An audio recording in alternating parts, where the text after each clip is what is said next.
Hey guys, how's it going? Hope you're doing well. My name is Crown, and today I'm going to read you some very interesting stories that I hope that you're gonna love. And now, without further ado, let's go!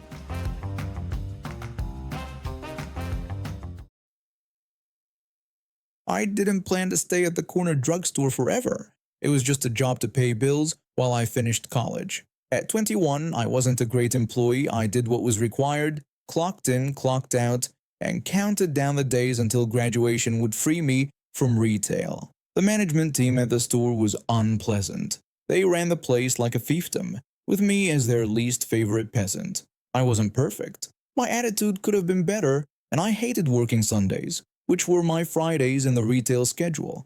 But I showed up, did my job as department lead, and didn't cause trouble. Everything changed on one Sunday in early May. I've been feeling off for a couple of days.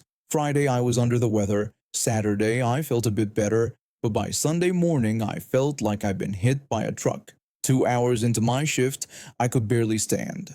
I went to my manager at the time, who I'll just call senior manager. I told him I needed to go home because I felt terrible. He rolled his eyes and told me I needed to get someone to come in and finish my shift. This wasn't store policy. He was just being difficult because he didn't like me. I agreed to his demand.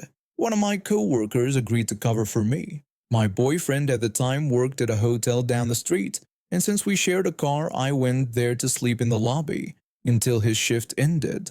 I slept for 9 straight hours on a lobby couch, which should have been a sign that something was wrong. When we got home that night, I started coughing up blood. My boyfriend took me to the emergency room. The diagnosis was strep throat, but they admitted me to the hospital right away. The next morning, I called the store to let them know I'd be out. The assistant manager answered the phone. This guy disliked me even more than senior manager did. I told him I was in the hospital with strep and that the nurses said I'd be there for at least a week. He questioned if I'd really be out for a week just for strep. I offered to let him speak with the nurse, but he said they would see me when I got back. What I didn't tell him, because I didn't know yet, was that the doctor suspected something worse than strep throat. Later that day, a doctor came to my room and said they wanted to do a bone marrow biopsy. My blood counts were concerning them. I agreed to the procedure. The next day, the same doctor returned with results I never expected to hear at 21. He told me I had an aggressive form of leukemia that required immediate treatment. He said they were sending me to the hospital in the city to start chemotherapy that night. My world collapsed. I called my best friends, most of whom also worked at the drugstore, and they came to visit before I was transferred. One of them had a shift that afternoon and told our co-workers I had cancer. The next 28 days were a blur of chemotherapy, pain, fear, and fighting for my life. My mother visited my store several times during my hospital stay to update the store manager, who was supportive. The other managers, including senior manager and assistant manager, never said a word about my condition. Not to me, my mother, or my friends. When I finally left the hospital, I needed to pick up my medications. I went to my store's pharmacy. I walked through the aisles, bald, bruised, and with a bright purple peric line sticking out of my arm, and saw senior manager stocking vitamins in aisle 10. I greeted him. His face showed shock, horror, and sudden realization. He asked if I was okay and how I was feeling. I told him I was great now and that it was good I left early that Sunday and ended up in the hospital, so they found the cancer. He mumbled something about being glad I was better and suddenly had business in the stockroom. I filed for disability benefits because the next 5 months were filled with week-long hospital stays, blood transfusions, checkups, and even a case of blood poisoning that nearly killed me. I never returned to work at that store. Years later and cancer-free, I still remember senior manager's face when he realized he'd given me a hard time about leaving work on the day that saved my life. The store's assistant manager avoided me during my pharmacy visit.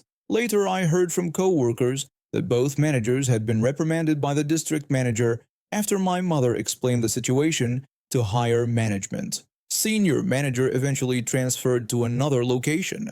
Assistant manager stayed but was passed over for promotion 3 times.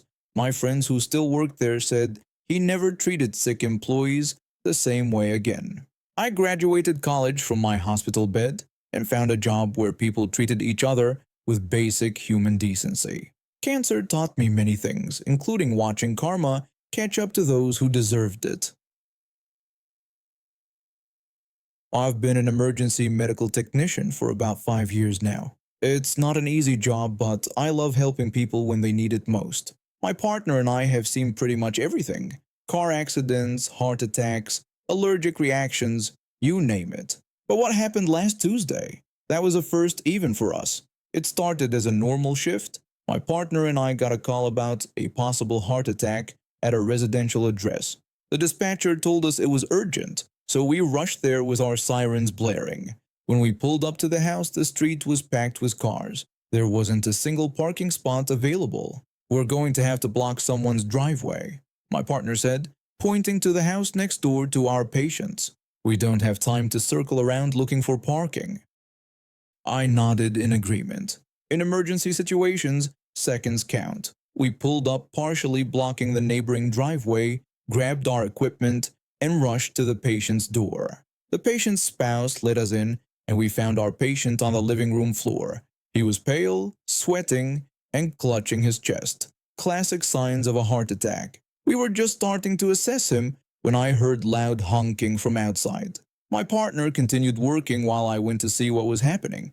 Outside was a woman in her late 40s, standing next to our ambulance, pressing her car horn. She immediately demanded that I move the ambulance right away because it was blocking her driveway. I tried to explain that we were handling a medical emergency and that her neighbor was having a heart attack. I told her we would move as soon as possible, but it might take a few minutes. She responded that she didn't care about what we were doing and insisted she needed to get into her driveway immediately because she had places to be. I tried to make her understand that while it was inconvenient, we were dealing with a life or death situation and would move as soon as we could safely transport the patient. She claimed that it wasn't her problem and that she paid taxes for the street and we couldn't block her access. I asked her to please be patient for just a few minutes. She threatened that she was calling a towing company right away. Before I could respond, she pulled out her phone and started making calls. I needed to get back to my patient, so I returned inside to help my partner. We had stabilized the patient and were preparing him for transport when my radio crackled. Dispatch told our unit that they were receiving calls about someone attempting to tow our vehicle and asked for our status. I told dispatch we were preparing to transport and would be moving shortly. My partner raised his eyebrows at me and I just shook my head. We continued working, getting our patient ready for the short trip to the ambulance. That's when we heard a loud crash from outside. My partner stayed with the patient while I ran outside again. The woman had gotten into her car, a large SUV, and had rammed our ambulance, trying to push it out of the way. The front of her vehicle was crumpled, and our ambulance had been shoved sideways, creating a small gap. She announced that now she could get through. She was trying to maneuver her damaged SUV through the space she'd created. I ran to stop her. I yelled for her to stop, telling her she had just crashed into an emergency vehicle and that was a serious offense. She said we had refused to move it, so she had no choice. I explained that we had told her we needed just a few minutes for a life-threatening emergency, and now she had damaged our ambulance, which might affect our ability to transport our patient. I quickly checked our ambulance. Thankfully, the damage seemed mostly cosmetic, though the side door was dented. I radioed for police assistance immediately. She warned me not to call the police on her and blamed me for the situation. I told her that she had just committed multiple crimes and asked her to stay where she was. She tried to argue more, but by this point, a small crowd of neighbors had gathered.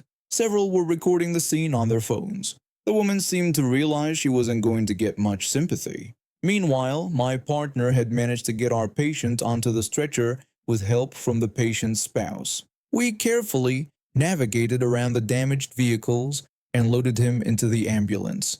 The engine started without issues, which was a relief. As we were preparing to leave, 2 police cars arrived. I quickly explained the situation and several neighbors stepped forward as witnesses. The officers approached the woman, who immediately started yelling about her rights and how we had no business blocking her driveway. The officers weren't having any of it. After listening to her rant for about 30 seconds, one of them pulled out handcuffs. The officer told her that she was under arrest for damaging an emergency vehicle, obstructing emergency services, and reckless endangerment. She protested that they couldn't arrest her because she was just trying to get into her own driveway.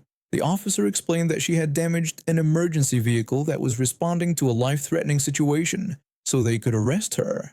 The look on her face as they put the handcuffs on her was something I'll never forget. She seemed shocked there would be results for her actions. We didn't stick around to watch the rest. Our patient needed to get to the hospital. Later, I found out that the woman was charged with multiple felonies.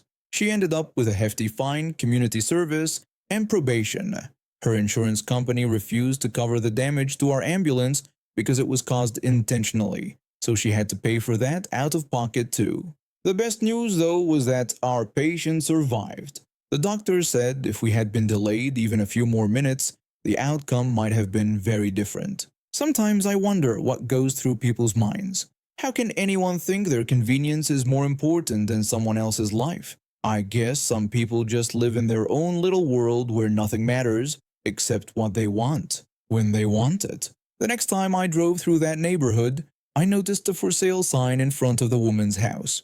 After the incident went viral locally, none of her neighbors would speak to her anymore. I can't say I blame them.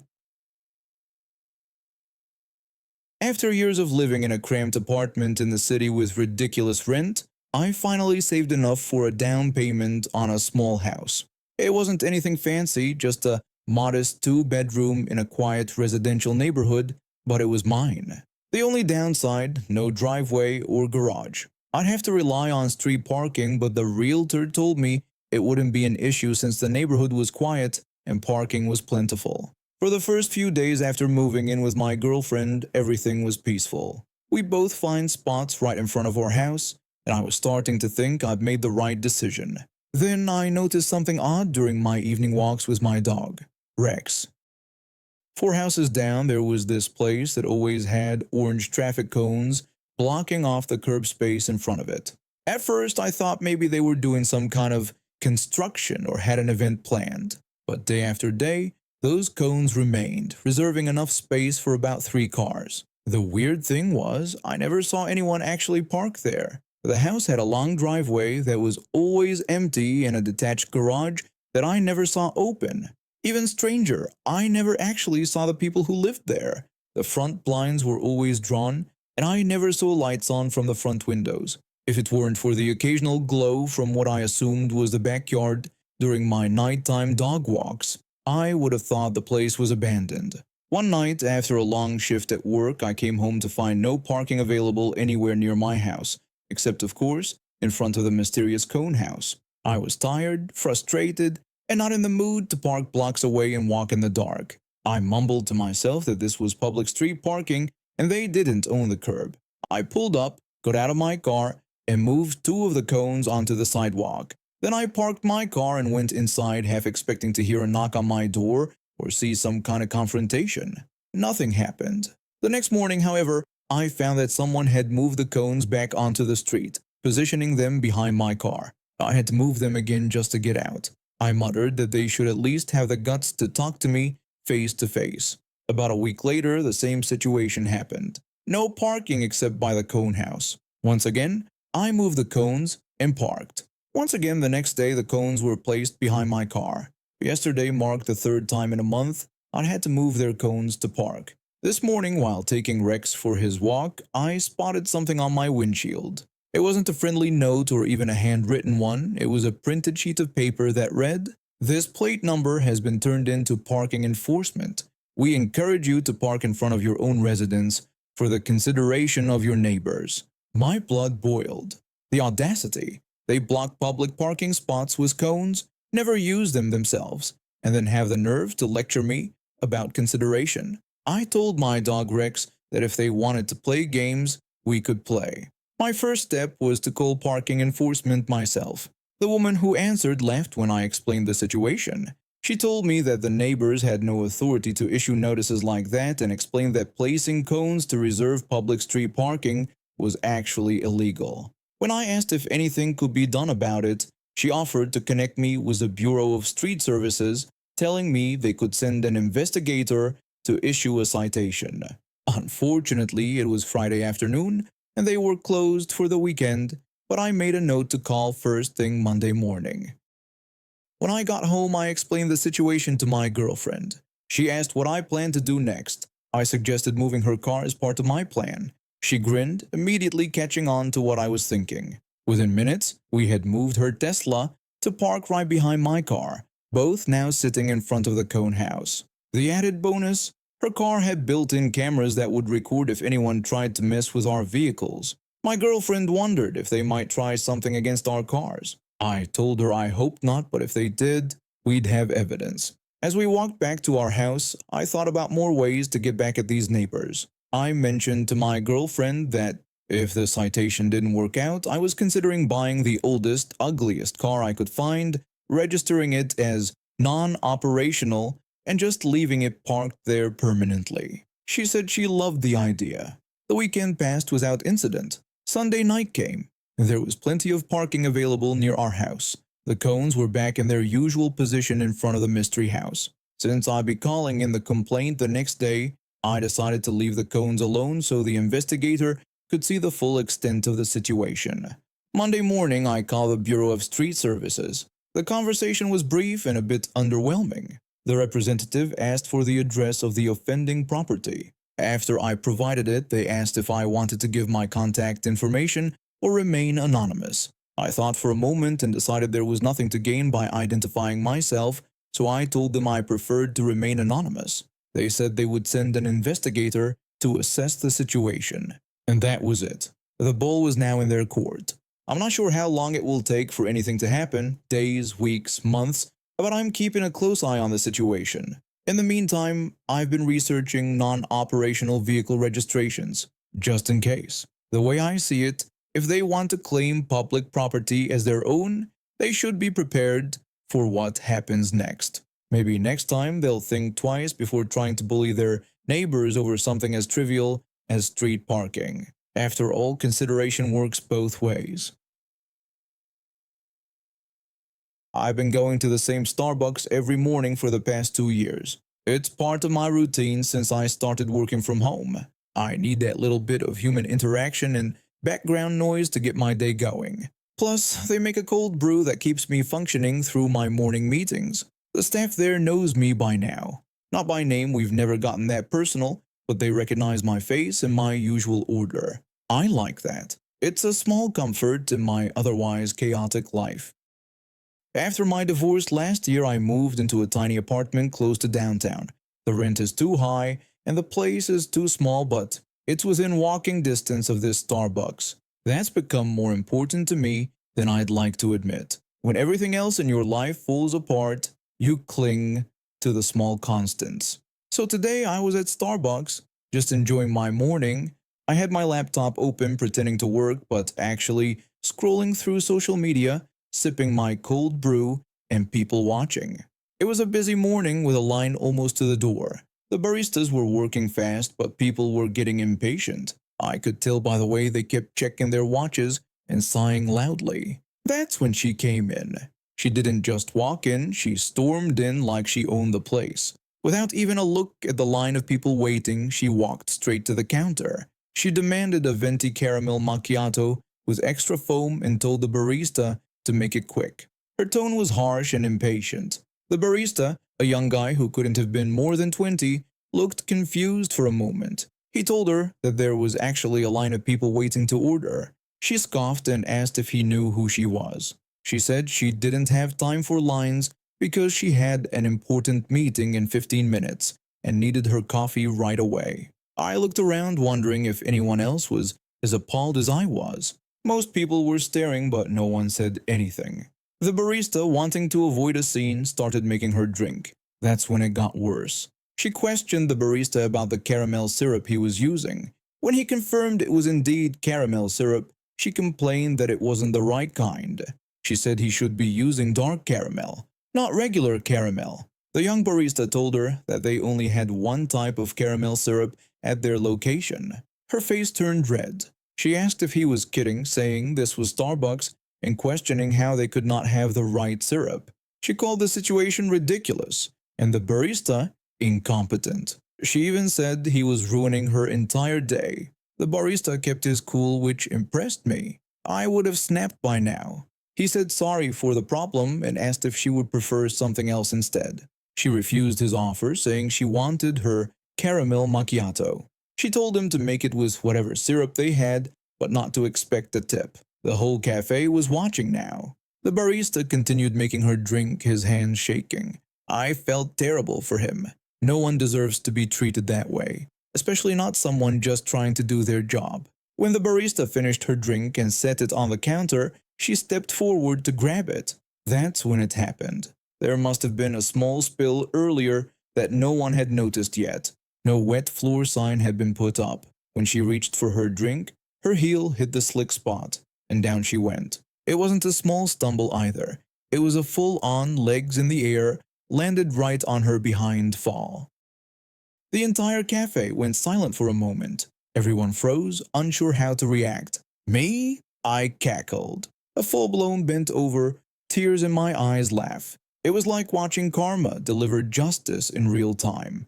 She shot me a nasty glare.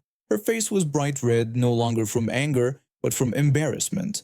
The barista, with a customer service smile on his face, helped her up and handed her the drink she had ordered. She quietly thanked him, which was the first polite thing she'd said since entering the cafe. Her voice was small now. She took a long, awkward sip of her drink, trying to act like nothing had happened. But you could tell it was a humbling moment for her. She avoided eye contact with everyone, looking down at her phone as if she'd just received a message. After finishing her drink in record time, she quietly left the cafe, no longer stomping but almost tiptoeing. The moment the door closed behind her, the cafe erupted in laughter and conversation. Several people went up to the barista and left extra tips in the jar. I heard someone telling him he handled the situation well. I couldn't stop smiling for the rest of the day. The next day, I returned to my usual Starbucks at my usual time. To my surprise, there was a wet floor sign by the counter. The young barista caught my eye and gave me a smile. I nodded back. That woman, I bet she thinks twice before being rude to another barista. And now we have reached the end of today's stories. Thank you for watching, and see you next time.